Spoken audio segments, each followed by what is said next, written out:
important information too, it does its job very well. Lastly, if you still remember the message after you move on, then it's a great ad.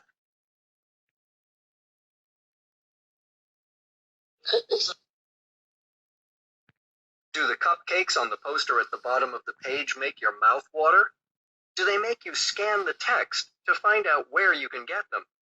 That's what they're there for.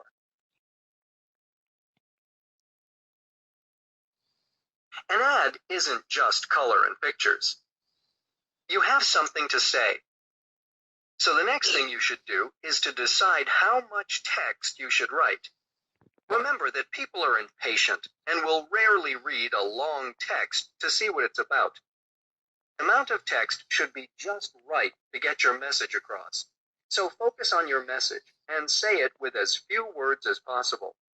Choice of font, the style of letters, font size, how big or small the letters are, and font color also play an important role. You want the text to be easy to read, especially from a distance.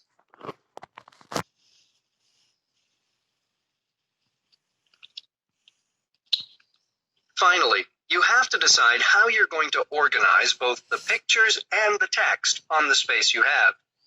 A good layout helps people read the ad and communicates your message more effectively. If your poster is too busy, your message might get lost. Saying, treat others the way you'd want them to treat you, isn't hard to understand.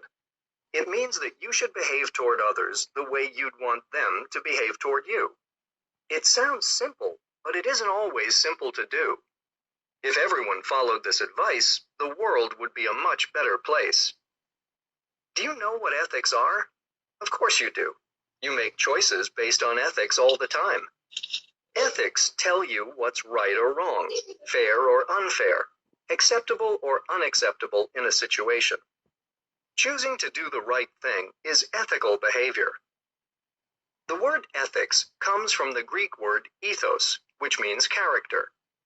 Our character is all of our traits and qualities taken together. It helps us decide what's right or wrong. What kind of character do you have?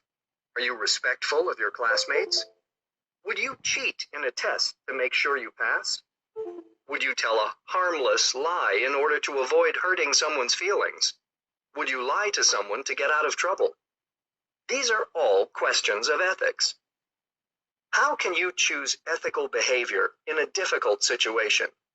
You can begin by asking yourself a few questions, but your answers must be honest. The first question is, if I do it, will I feel bad afterward?